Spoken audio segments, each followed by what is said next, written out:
Hello everyone, this is Bob and Threadbare, and welcome back to Threadbare Reviews. Today's request has been brought to us by patron JimJam78, who wanted me to take a look at a book called The Atrocity Archives. Its author is Charles Stross, and the book was first published in 2004. About the author. Charles Stross is an English author who was born in Leeds in 1964. He was interested in science fiction from a young age, but when he went to college, he got a pharmaceutical degree and worked as a pharmacist through the last few years of the 1980s. However, he was apparently more interested by the growing field of information technology because he went back to college in 1989 and got a graduate degree in computer sciences. He then spent the 90s as an IT specialist and technical writer before finally succeeding as a fiction author in the early 2000s. Outside of his career, Stross had been writing creatively starting as a teenager. Back when Dungeons & Dragons was still in its first edition, Stross contributed several articles to the UK magazine White Dwarf, and several of them got collected into a book called The Fiend Folio. His creations in that book were the Death Knight, the Sloddy, and the Githyanki and Githzerai, all of which are still a recognizable part of 5th edition D&D. He then wrote and published a number of short stories throughout the 1980s and 90s, and while he had trouble getting a novel published, he would eventually release Singularity Sky in 2003. The Atrocity Archives came out the year after, and it kicked off one of the 2 long-running series he's continued writing for to this day. The series is called The Laundry Files, and the premise of it is that magic is real. And rather than being an oppositional force to technology, it is in fact more effective and more efficient with modern technology, and in particular the precise calculations and measurements that a computer can offer. And because magic is extremely dangerous in the hands of both terrorists and amateurs, its existence is a closely guarded secret in every developed nation. In the United States, magic is regulated by a group called the Black Chamber, and in the United Kingdom it's overseen by a branch of special operations called the Laundry. And with that established, I think we can segue quite nicely into the second segment. The review. Bob Howard works for the Laundry as a computer specialist, and has worked at the Laundry ever since he accidentally invented a magical seal that would have opened a gateway to an all-consuming alien entity if he hadn't been stopped in time. Most laundry workers are accidental conscripts like him, who work pointless jobs just to keep them safely out of the way. But Bob wants to do something useful with himself, and so he applies for field agent status.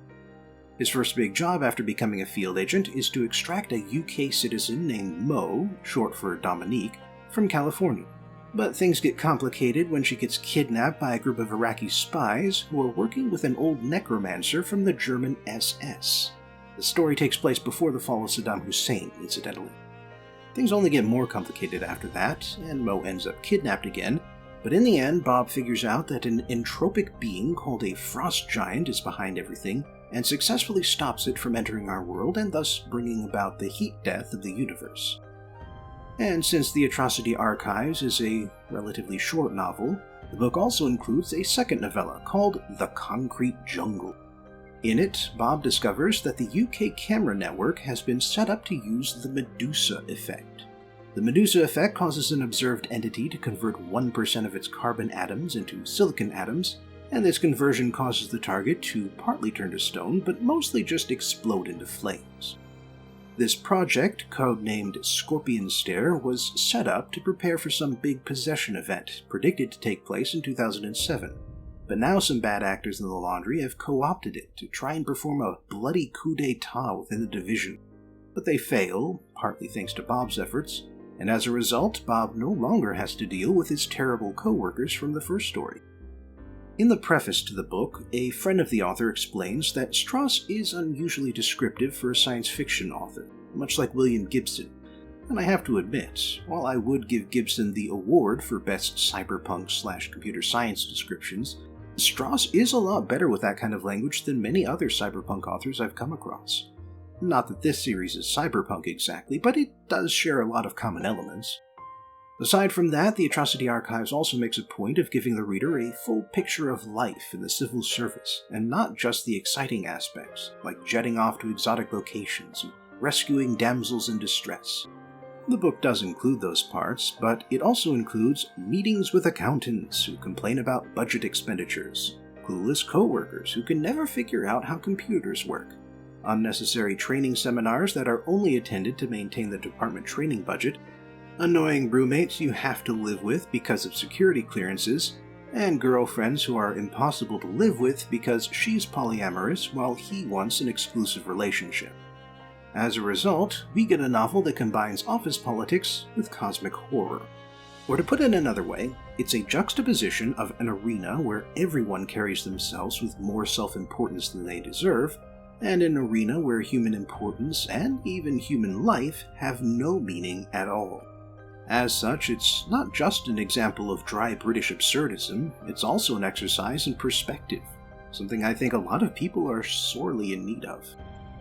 However, I also have a significant complaint about the Atrocity archives, which is the fact that it frequently descends into technical jargon regarding both computer science and quantum physics, and only rarely does it stop to define its terms. Now, I'm guessing the intention was to have the reader gloss over the technobabble and just assume the characters know what they're doing, but in a show like Star Trek, they would follow the technobabble up with an explanation or an analogy that any viewer could understand. And that explanation is not always present in the book. Plus, the novel expects you to understand things like who Alan Turing was and what a binocular camera is. And while those are relatively common knowledge, I still feel that a fair number of readers would get lost in all of the references and technicalities. As it was, I understood some of what he was talking about, but not all of it. In the end, though, I found the Atrocity Archives and the Concrete Jungle to be entertaining reads, and they present a very unique take on magic in the modern world that I've never really come across in other works. So while the book has its flaws, and you may end up getting lost in the details, overall, I'd say the book is worth a read. The analysis. The Atrocity Archives has two major themes. The first is the inhuman horror of bureaucracy, and the second is the existential horror that was the Cold War era. The horror of bureaucracy is approached from a number of different angles. For one thing, the weird job matrix the Laundry uses causes Bob to work for several bosses at the same time, and since two of them are rivals, they use Bob as a pawn and a punching bag in their office politicking. For another thing, the pointless need for training seminars causes Fred from accounting to end up in a demon summoning course he is woefully unqualified for, and because he's unqualified, he ends up dead. But to really drive home the horror of bureaucracy, Bob and Mo go on a trip to the Rijksmuseum in Amsterdam, specifically to the secret collection of Nazi artifacts and documents in the museum's basement. Because the thing that really sets the Holocaust apart from all of the other genocides and ethnic cleansings throughout history is the brutal and dispassionate efficiency with which it was conducted. The Nazis processed all of their victims with extensive paperwork, and they calmly collected all of the resources they wanted off of their bodies before throwing them into massive cremation furnaces that they kept running day and night. They killed efficiently. They killed by the book, and they did so proudly, because they reduced their victims to numbers and ledger entries. The importance of this theme is underlined by the book's title. The Atrocity Archives is an unofficial nickname of the Holocaust collection. The second theme is highlighted by an afterwards section that was written by the author and describes some of the influences he had when writing the novel.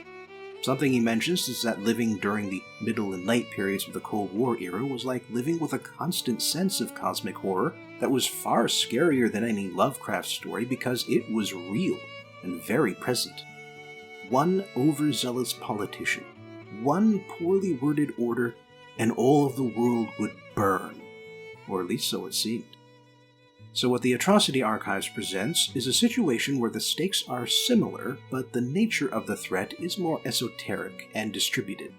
Lovecraftian horrors exist beyond our understanding of time and space, and if they are allowed to come through into our universe, they will destroy everything. And while most people don't really want to destroy everything, they could end up letting a world eater in, either on accident or out of a foolish belief that they can keep the destruction contained to their enemies. But as anyone who studies the science can tell you, The only thing left after a world destroyer is unleashed will be ashes. Thanks for joining me again for today's Threadbare review, and I hope I'll see you next time. Until then, please remember to like, share, and subscribe, and if you have a little extra money to spare, you can support me on Patreon. Link in the description.